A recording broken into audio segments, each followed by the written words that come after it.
Welcome to the forum. This is a 1-hour forum. Welcome to those in person and those that are online. And before we begin, we are going to Dr. Taylor would like to say a few words from our search committee. Thank you. How many were here last Wednesday? Okay, you heard my speech.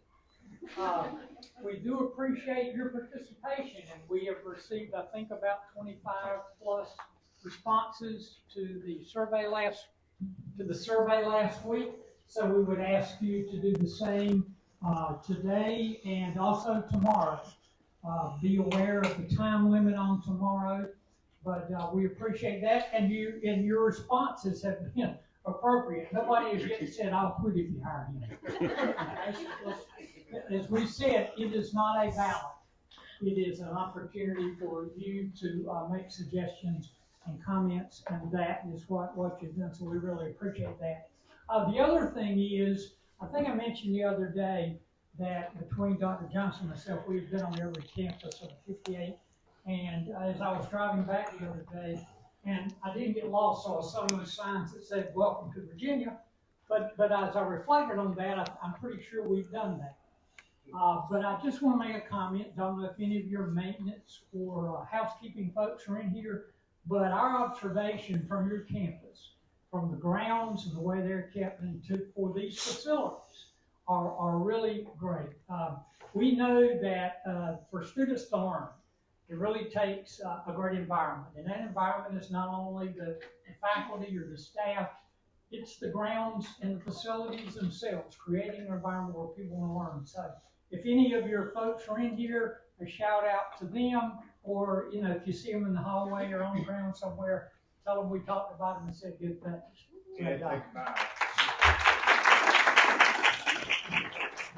Thank you.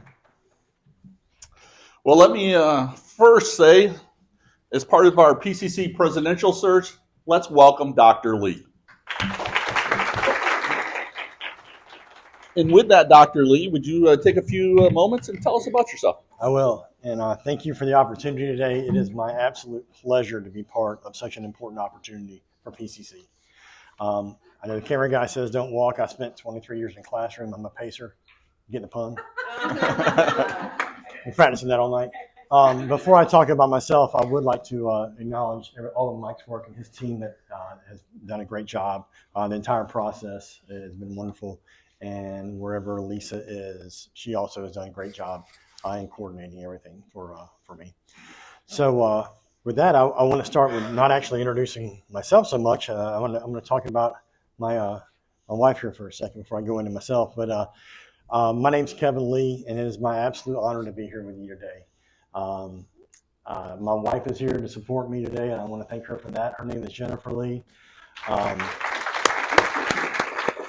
She is a proud community college graduate, and she also is a full-time faculty member at another community college and works remote in that role.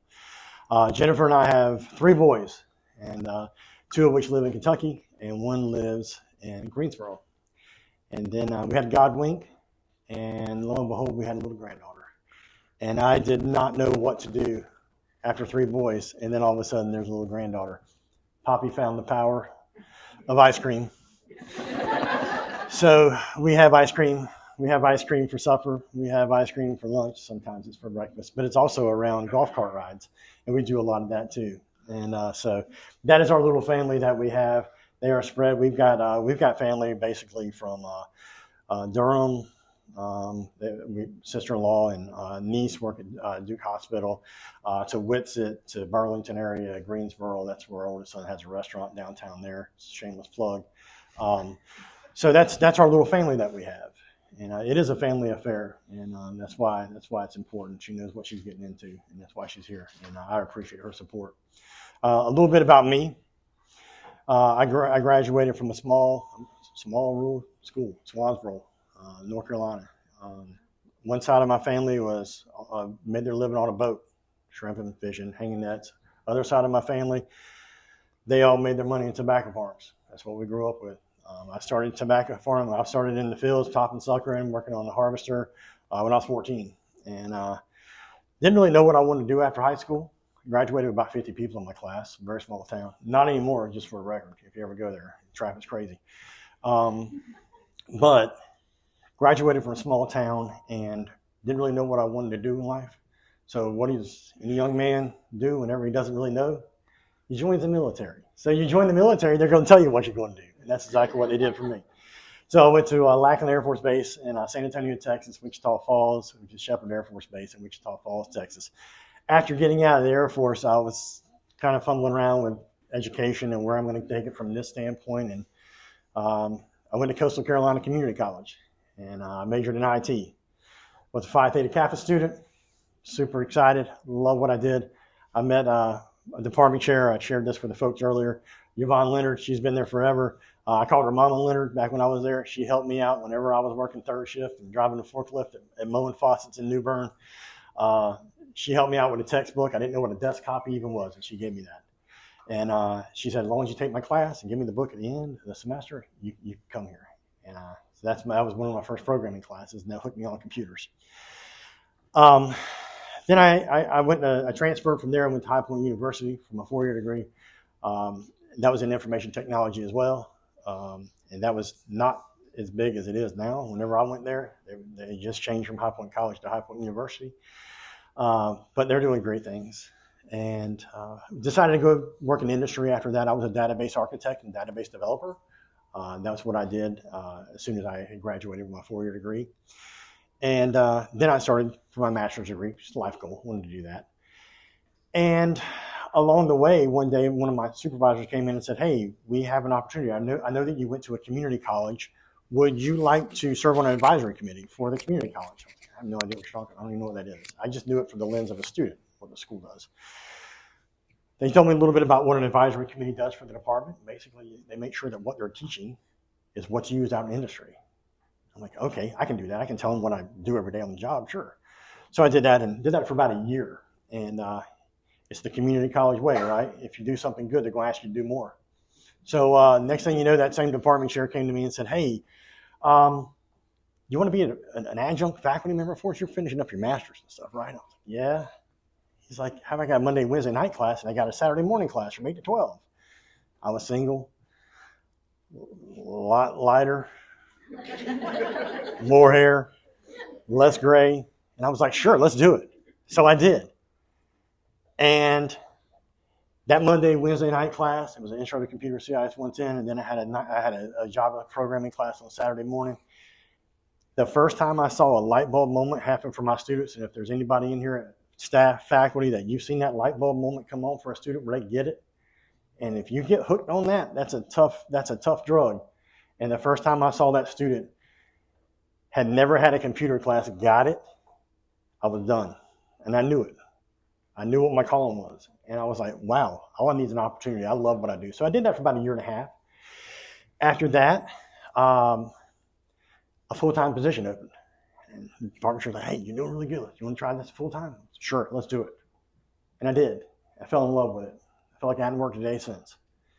Did that for about 7 years, then became a department chair over all the computer programs there. And when I started that, they had about 10 faculty members, about 450 students or so, give or take. When I left there in 2019, it was a little over 900 students in their IT programs, 12 different degrees, 25 full-time faculty members. We grew that thing good, and it was nice. It was through partnerships in industry. Had an opportunity to go to Brunswick Community College and be over their STEM and trades programs. What does that look like? STEM and trades basically is everything that's on the applied technology side, the applied associate degrees that we have, AAS programs. It's all of those programs with the exception of healthcare. That's kind of what it was. Welding, electronics, those kind of things, IT, business. Did that for about 3 years, and my predecessor retired, and I was an internal applicant for a vice president position, did a national search, did the whole thing, and I was blessed enough in order to be the vice president and chief academic officer at Brunswick Community College. So for the last 3 years, we've been doing that. I got a weird role now. We're starting around again. Oh, yeah, we were talking about weird roles. I oversee our academic programs at the college, human resources, institutional research and effectiveness, distance learning, Title IX, public safety, and we contract that out. We work with the Brunswick County Sheriff's Office for that. But I'm also the one that does, and when I say I do, like I'm the one that submits our clery report, that kind of thing. I click the button. So that's kind of what we do. Our school is very similar sized. We were at 1,600 when I came there in 2019. Now we're up to about 2,200 students. That's on the curriculum side. Double that if you want to do the Con Ed side. So about 4,500 students, give or take, somewhere right around there. Similar amount of degrees, 35-degree offerings, that kind of stuff. So, and that's what leads me to here today. That's my story, Mike. I know I went over on time. I'm sorry, buddy. So. Well, thank you. And we're going to jump right into your first question. Go ahead, fire away. How did you first learn about PCC? Well, how did I learn first? Well, I mean, when you've been in the community college system for 25 years, you know about where every school's at. You know a little bit about them. I had an uncle that lived in Roxborough. I had been around this area, but never been to the campus or anything like that. I have met several people. So I'd say, I've known about it for decades, maybe 15 years or so. I knew it was here. I'd never been there. And then I met people along the way that were from here. And it kind of stood out to me because they're very personable. Whether I was meeting people at conferences that were giving presentations, or whether I was meeting people in leadership programs, and we had done that before back in the COVID days. It always left me with a good taste in my mouth. It was like, man, these people, they're like my kind of people. It was like, I get it. Like we can talk, we can have those conversations, and that's really important. Didn't answer your question, sort of, did I? No, you did. Thank you. Second question: what inspired you to pursue this position at PCC, and what insights did you gain from your research or visit here? I'll start with the tail end of that, and I'll come back around. And I was speaking of this to Mr. Chair this morning about the number of farms. The thing I learned was, 900 farms in 2 counties, and 300,000 acres of farmland. It's a lot. I didn't know all that. Growing up from a small area where we do farming, and my family had about 88 acres that we used to farm. This is it's big. It's big. It's a big deal. That's what I learned. Why here? Well, I'll start by saying, I'm a computer guy, so just hang in there with me for a minute. I made a matrix up on a spreadsheet, and I allocated points. For a faculty standpoint, I made an analytical rubric. Y'all know what that's like. And not a holistic one. I made an analytical rubric. I didn't use Bloom's taxonomy though, so don't mess with me. But anyway, I made a rubric, and that fit basically entailed a lot of things. It was the size of the school, the location of the school. It was FTE of the school. Are you an upward trend, downward trend? Those kind of things. I also looked at it from the who's around. This is the conversation we had at lunch. Who's around you? I know Cornelius at Danville. Him and I were in the AAC Future Presidents Institute. I can talk to Cornelius right now on the phone. I should call him. And then I know, the new president they have at Rockingham. Her and I worked together. We were in bordering counties when I'm at Brunswick. She was at Southeastern. Her and I worked together on regional partnerships for grants and that kind of thing. So I know her very well. Sylvia is going to do awesome things there. I look at Ken Engel down at Alamance. Him and I shared at IT Brain, something we were kind of talking about and alluding to. We share war stories about technology back in the day. He's at Alamance. I know Dr. Battle. Her and I are on CCRC, and she's at Durham Tech as her CAO. Her and I are both on the CCRC at the state level, so I talk to her monthly. And then, of course, JB, and I know him and have met him as well. So to me, that fit is important. It goes both ways because I might think it fits, but y'all, the guy's crazy. So I understand that as well. To me, it was not about being a president. It was about being a president of PCC. And I mentioned this earlier when we were having lunch. There have been 4 or 5 different president positions open in the state. I've never applied for one. That's not what I'm here for. But then when it came up and the opportunity, my wife and I came up here a month and a half ago or so. I don't even know how long ago it was, a month or so. Drove the area. And when I say drove, y'all can see counties are big. So we came here. Stayed at the Hampton Inn, ended up driving Hyco Lake, Mayo Lake, going all over that way. Went to the Caswell County campus, drove all over there. My wife had like a Santa Claus list when she unrolled it of all the real estate houses and stuff she wanted to look at to see what kind of areas are around here. And it really just rolled out. And I was like, I said, we're punching stuff in. True story. This is a true story. So we leave the Caswell County campus. I turn out and make a right. We're driving probably 5 minutes. She goes, hey, I think there's one that I saw somewhere near here. I'm like, give me the address. Punch it in. Okay. The car says, turn around. Of course it does. So I turn around and I'm driving. And it says, take the next left. I'm like, that's the college. And I told my wife, I said, is the college for sale? What are we doing? It was the house right after that that's for sale right now. And so that was one of the houses. That was a true story, though. But we drove the area, and just to fit what it seemed like for us was a reason why we want to move here and have a chance to be ingrained and embedded in the fabric of the community. That's really what it's all about. It felt like home when I drove through here. It's felt like home every tour that I've had today. It's felt like home whenever we've had lunch and had conversations that were, good conversations that have got to be had. It felt good. It felt natural. Nothing's really like, it's not hard. And that's all a positive. Long answer to a short question. No, they're perfectly fine. Next question. Will you reside in the service area if selected? I just answered that, Jim. I have to read them. Yes, I didn't know that was an option. Absolutely. That's not, hands down, if you want to be in the fabric of this college and this community, you got to be a part of it. I will hands down 100% be in this community. And my wife will be in this community. That's why she's here today too. She said, I'm moving there too. So she's part of the family too. She's part of the fabric. She wants to get involved. She's checking out all the different clubs and things. And she can handle that part. Yeah, absolutely. Quick answer, Jim. Thanks. How would you keep the board informed of key developments and ensure ongoing alignment between leadership and governance? We had this conversation with the cabinet members earlier, and one of the key things that I have with the board is that you got to be transparent. No surprises. That's not a good thing. Surprises are not good. Transparency, constant communication.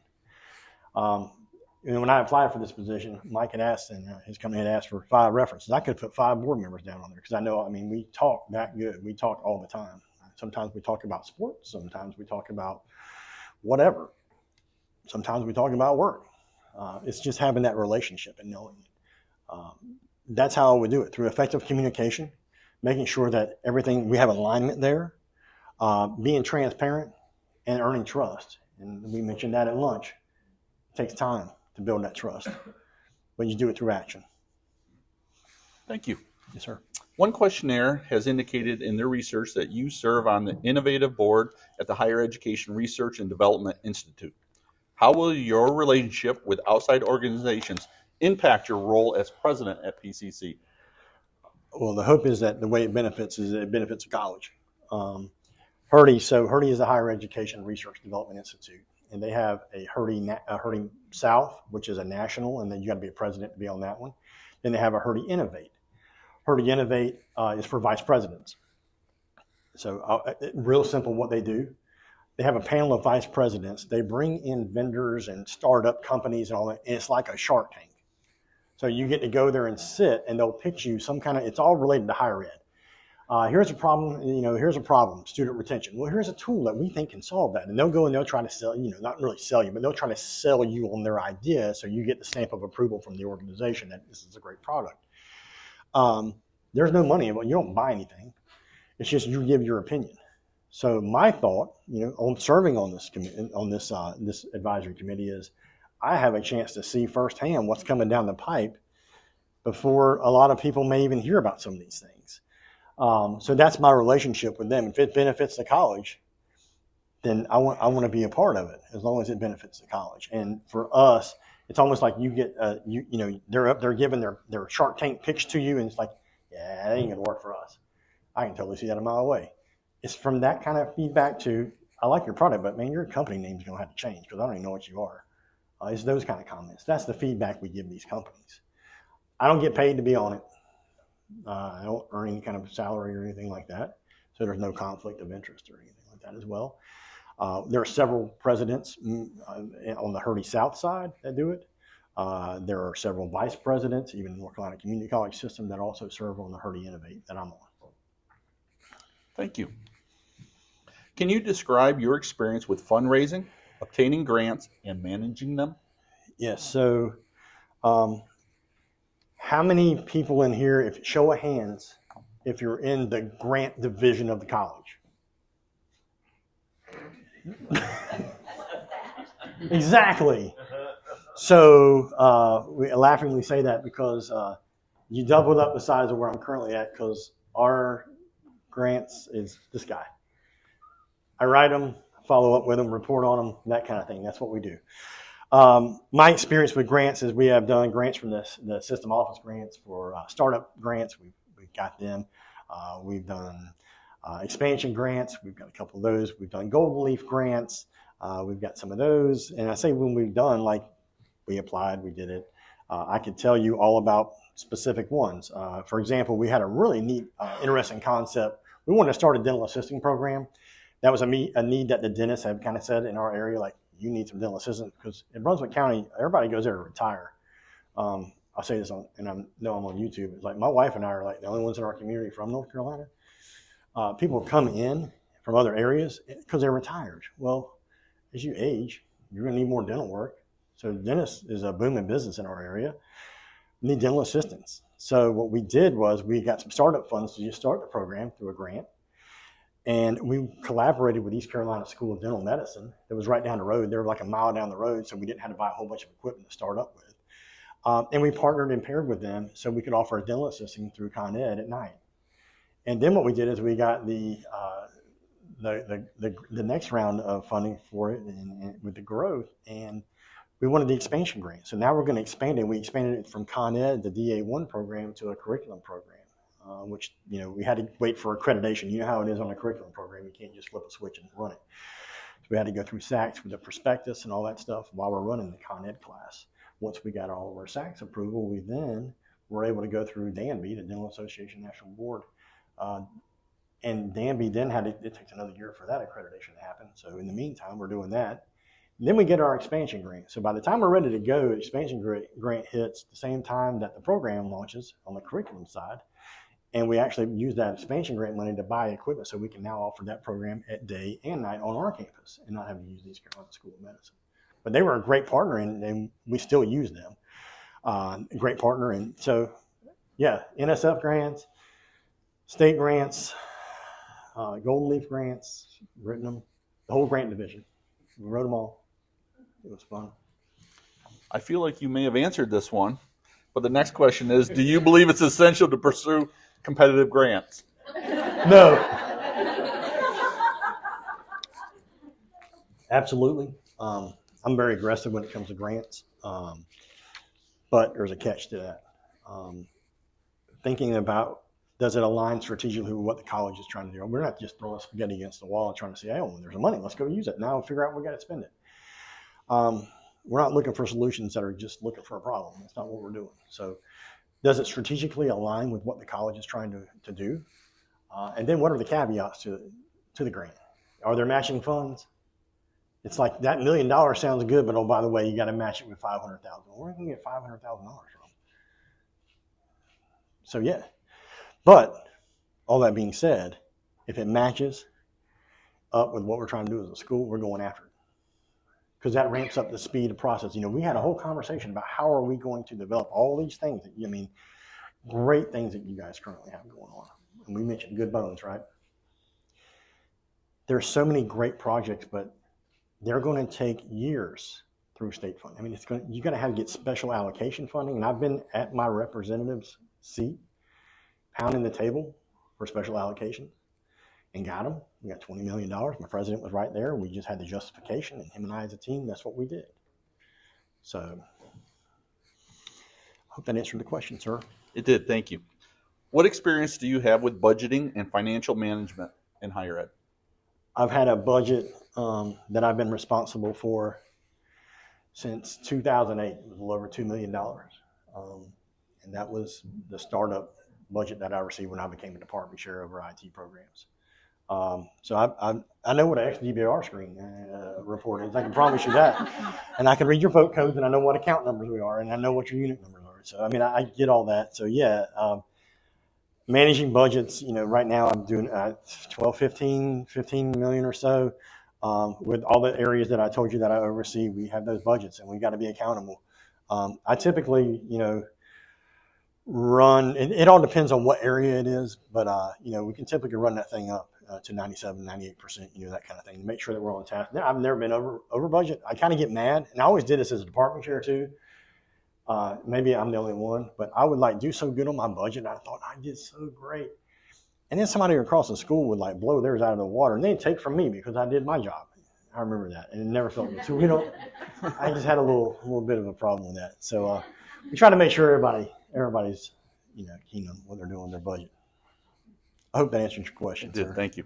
How do you recruit and retain qualified faculty and staff? You create a culture of excellence, and that's an easy word to say, but it's a hard thing to do. And then you take care of your people. You're trustworthy. You pay them when you can, as we can, as a school. You create a culture of excellence, because what that culture of excellence will do is now you're introducing performance money, where performance bonuses, where performance measures are based on. You're introducing enrollment growth funds. So now you've got enrollment growth coming in. Well, with all that influx, additional revenue streams, now we can give a bonus. You can get a raise, those kind of things. So that's how you reward. And I don't know what you're used to, but I know me, I'm a big celebration person. I like to celebrate excellence. When somebody does something good, we celebrate that as a team and as a family. We like to have celebrations, celebrate success. We do it every May for our students. That's what we're here for. So we also celebrate our wins too internally as a family. Thank you. How would you inspire and lead teams towards a positive, inclusive, and productive work culture?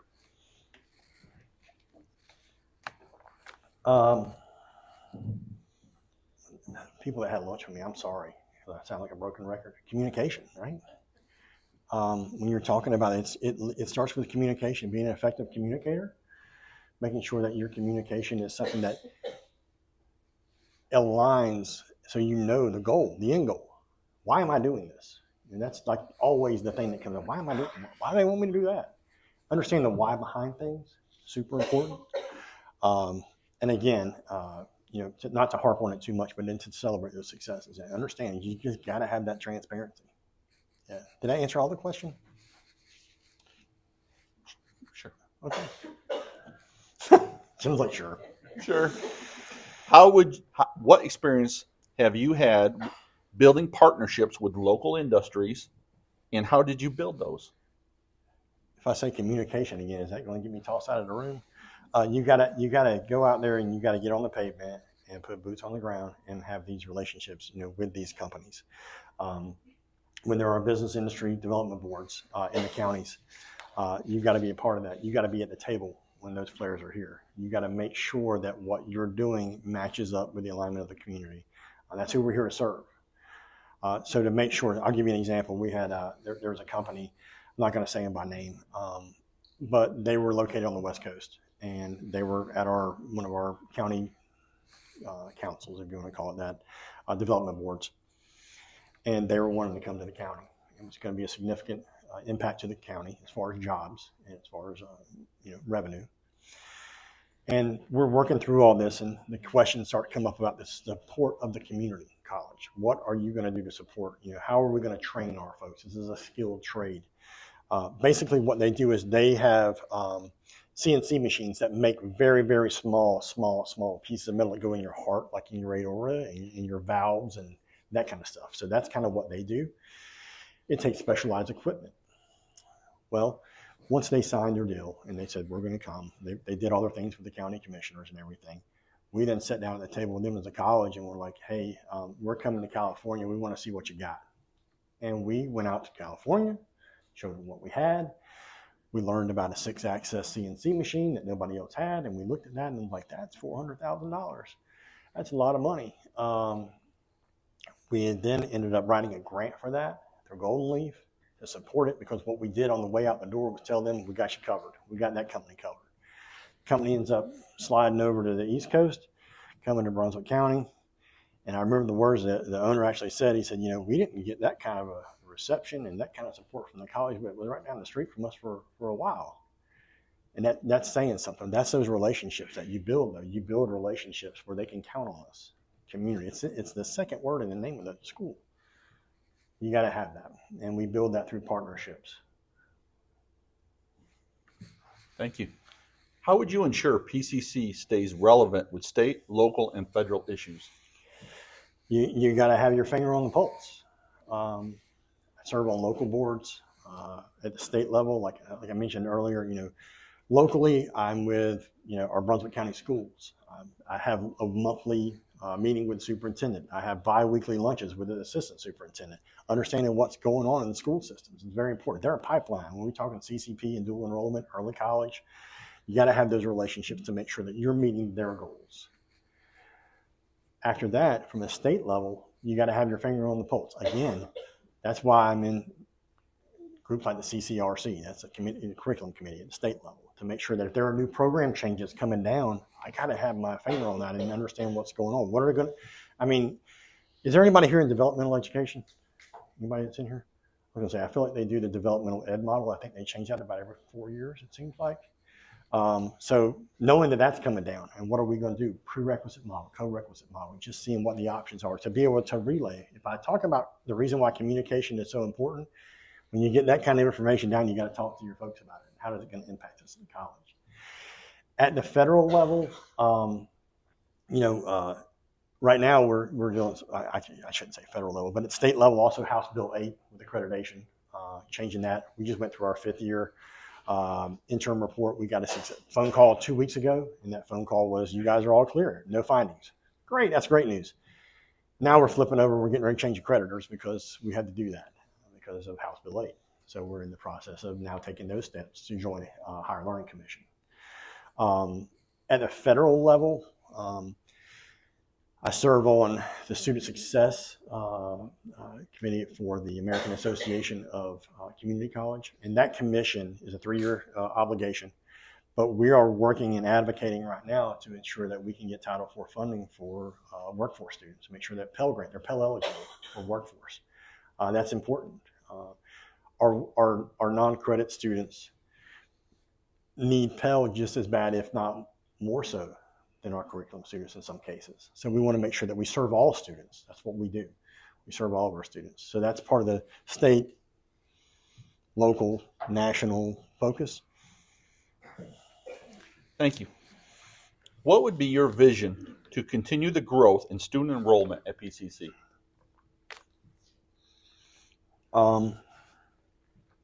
CCP, start out there, dual enrollment, looking at what we're doing. How can we expand dual enrollment? What are we currently doing? I think part of the questions, or the answers. I can't answer some of them because I need to ask questions first. But that's just kind of the one thing I see is doing something with your career college promise. Those numbers. I think you've got to find out what your successes are, understanding where your successes are. I'm saying me, not you guys. Obviously, you know where yours are at, but I need to know where those successes are, where we're strong. Because you can look at numbers and data. You got to disaggregate the data to really get into the weeds of it a little bit. So I think that's super important. Leveraging student support, wraparound services, making sure that we got to really do that. Make sure that we're meeting our students where they really are. Do we really know where they are? That's a good question, right? So what can we do on the student services side for wraparound services? That would be another thing that I would quickly look at as well. Thank you. The service area is unique, small town, and quaint. Is that something of value to preserve? I appreciate the loaded question, Jim.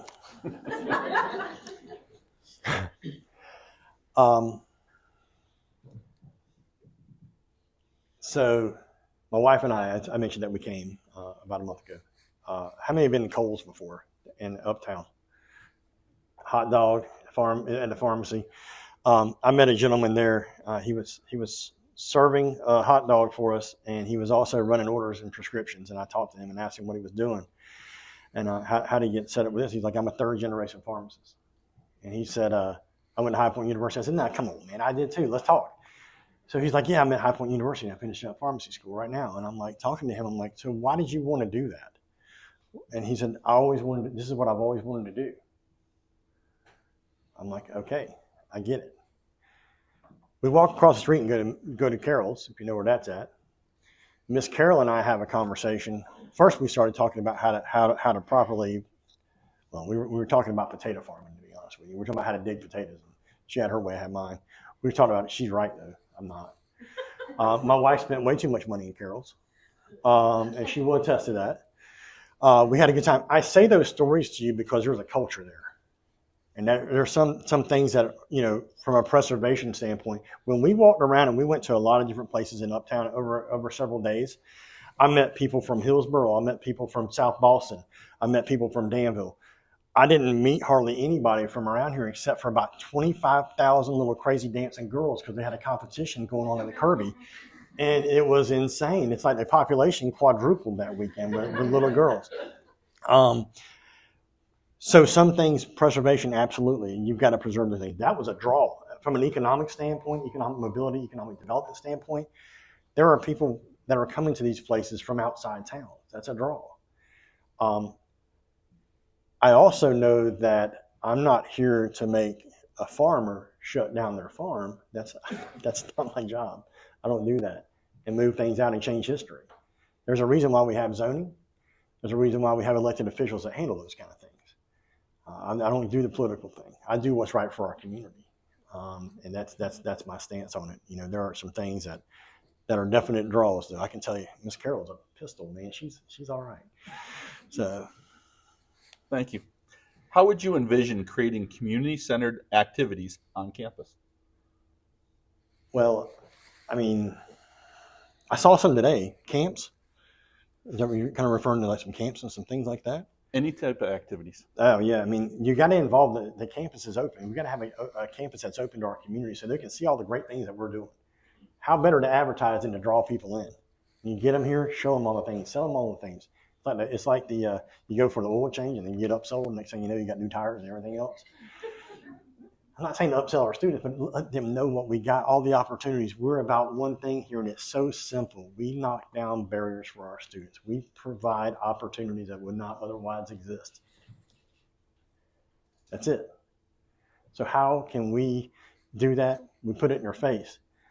Bring them out here. Do a summer camp. We had a women at welding camp. We used Perkins money for special populations. And so we had women coming out in the community. We just advertised it for the community, free for them. We wanted women to get involved with welding. Some of them liked the architectural styles and the shapes and the sculptures. Other ones wanted to do like industrial welding. We had a waiting list. We could only take at the time like 14. We had a waiting list of, I think we're in the 40s or 50s. And we had an opportunity to bring those students in. And, well, they weren't students at the time, but we hooked them. Those community folks came in, and it was moms and their daughters. And it was a really cool atmosphere. Free to them. Just took one Saturday afternoon. We ended up getting 6 of those females to register for welding diploma program in the following fall because we had it over the summer and they were ready to go in the fall and they wanted to do welding. Those kind of things. Let your community be aware of what all the good things we're doing, because that's like one of the worst things we do as a community college. We do so much good work, but it's getting the message out about all the great work we're doing, because a lot of us, we have that servant style where it's always, we do the best we can with what we got. And I agree with that. We do. Man, we got some great stories. We change family trees around here, and that's a message. That's what we're trying to get. Just come here, and let's just get a taste of what we got. We'll help you out. Thank you. How do you define a successfully run college? Well, I think there's probably about a gazillion points you can make on that. When it comes to the things that are quantitative, right? Performance measures, enrollment, finances. Are we above water or are we upside down? It's a lot of things. It's about the people. Do you feel, are we losing people right and left? We had that conversation at lunch. How do you keep and retain people? Um, there are so many metrics that go into a define. Are the students happy? You know, are they staying here? What's going on with them? So there are so many different indicators for what makes a school successful. Um, it's not just one thing. I mean, you guys obviously know the answer to that thing. There's so many things that work here for that. So. Thank you. What would you consider to be your leadership style? I'll go textbook terms. So first thing is situational leader.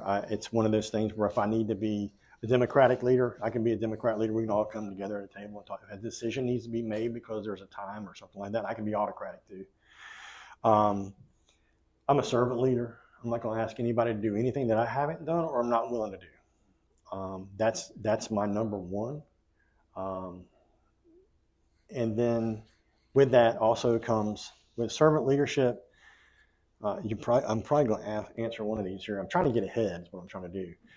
I'm also a very humble person.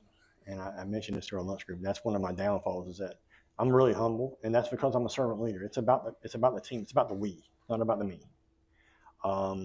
And lastly, transformational. I like to think about, when we were walking, Dr. Browning was walking me around, and I cannot believe the South Campus. When we went upstairs, I was like, this building is not the same building that I saw outside. This thing is huge. And in my mind, thinking a million different ways of what can go where and how it can, how we can move things. I do that. One of the things that we've done, I will tell you this, coming from a larger school at Guilford Tech and then going to a small school at Brunswick Community College. One thing that the big schools will do right, they'll get your processes defined quick because of volume. They have to have really good processes. And I'm saying this with probably a gazillion people at Brunswick watching this on YouTube right now. Sometimes when you go, when we got there, there were some things at Brunswick, like we were still doing some paper forms and things of that nature. So when you think about transformation, you're changing even just business processes, making your life a little bit easier. Taking away some of the things that are done in triplicate, we can make a little web form for that, make it go kind of quick. We integrated 4 different software packages in 1 year. That included our HR. We went from NeoEd for our hiring processes. We scanned all of our employee records and put that up into the cloud using SoftDocs. We're a Viso school as well. Watermark, we adopted about 2 or 3 other pieces of Watermark. I think we're keeping them in business. We did Watermark faculty success, and then we also did Watermark surveys for our classes that are embedded in the LMS. But just making things a little easier. Now we had an old PDF thing for our annual evaluations. It was clunky, bad, hard to navigate. People walking around with thumb drives with their evaluations on them. We got that taken care of using a Watermark product. So that's what I'm saying when I say transformational. That's what I mean. Processes, but it's also being a visionary, working on capital projects and those kind of things. Thank you. What would others say best describes you?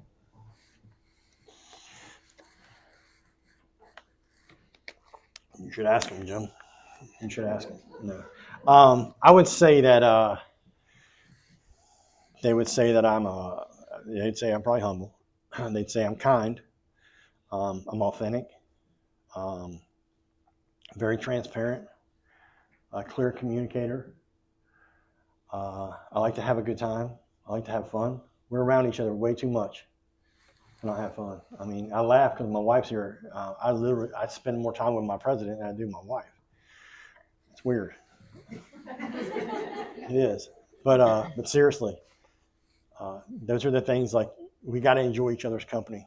When you do that, and you hear me talk and make little jokes here and there and all the things, I do that because those are mechanisms to build trust with people, so they know that I'm coming from a transparent place. Right? That's the best answer I can come up with for you. Thank you. What is your long-term professional focus? Like after today? My long-term professional focus, if I have the humble opportunity to serve PCC, is to be the president of PCC. and this will be the last interview I've ever got to do again. And I would be all right with that, because this is only the third one I've done in 25 years. I'm not a pro at this. That's my goal. Is for my wife and I to find a home and to take care of business there and be right here as part of the fabric of this community. But seriously, it's to lead, student success driven. Everything needs to be student success driven. So no matter what role or what capacity I'm in, that I'm blessed with, my goal is to always make an impact on students. Impact on students. And we mentioned it a while ago. The main goal is to knock down barriers for everybody. Everybody has a place at the table. Everybody is seen. And then what do we do after that? We create opportunities that would not exist without this place. That's what we do. Thank you. What would your first 100 days as president look like? Thanks for saving the good ones for last year, Jim. First 100 days would be this. I gotta be visible. I gotta talk. I gotta see people. I gotta know what you're thinking, where your head's at, what's going on in your world. I would do like a listening tours. That's something that I'd want to do. I'd want to do the listening tours with all the different areas, every area of the college. I'd want to also take time with the board members to know what are they wanting to do, and meet with each of the board members. Maybe go out to lunch. We do like food. So go out to lunch, talk about what's important to you. What do you think? But then from a campus standpoint, just really getting your head around, there are so many projects going on. They got 5,000 things going on at the same time. Let's just get our hands around some of these things. Let's get some small wins. Let's get some stuff done. But I got to hear from everybody. Everybody's. We got to know where we're at. Thank you. Last question before we go to the Q&A. In person. This isn't the Q&A. Is there a part two? This is this the submitted version.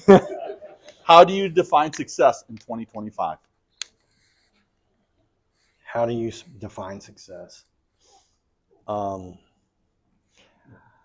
define success in multi-layers. One, the caps and gowns that walk across that stage every year. That's number one. Other ways of defining success is, are the employees happy at the college that they serve? Are they part of the fabric of the community? And then, of course, when you're thinking about success, just the measures, right? Performance measures, enrollment growth, the funding. Do we have the money? Are we generating the money to get all the things done that you talked about, that need to get done at different campuses, all the ideas? That to me is success. That's what it's all tied into. It's all the things. It's a horrible answer, but we're only at halftime now. I got a whole nother hour. Okay, now the Q&A session in person. Do we have any questions for Dr. Lee? I told my wife to ask one. I'm just kidding. Anyone? Don't make me call on you. I will. Thank you, Emily. I'll ask what I asked earlier. So you mentioned that you have children, and it sounds like they're grown. And I'm also a parent. And so I always try to handle situations when I'm facing a really difficult decision or something like that. How would I want it to turn out for my daughter? What would I want her experience to be? What was your process for your children choosing a college and a career when they were going through that process? Yeah. It's all about, the conversation was very all right, first, what are you passionate about? Because let's just start there. Because if you're not passionate, it's never going to last. And we went places with this conversation. It was, I'm going to, do one thing and it's over here. And then the next thing is over here. It's okay not to go get a 4-year degree. And it's okay to get a technical trade. It's all things are out in the open here. So then for me, that process was to be authentic as a father. From there, after being authentic with my kids, it's basically giving them the best advice I can. Now, look, buddy, I get it. And I got right now, we've got one that's teetering on going to school to become a teacher. And I'm like, we get that.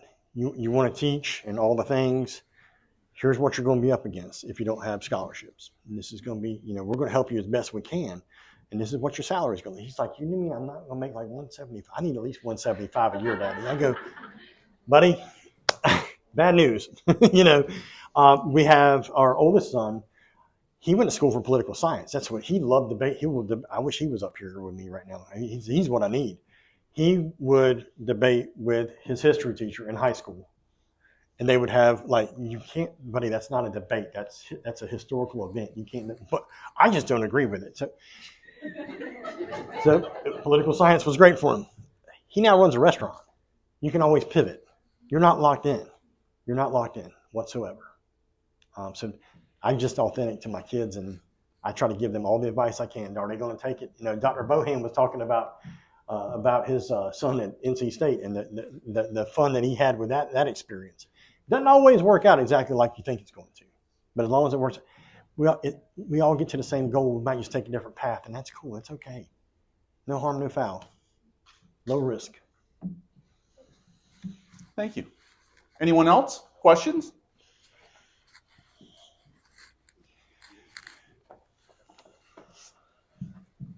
All right. Thank you so much. Yeah, I know you had a question. Give Dr. Lee a hand. Please give Dr. Lee a hand.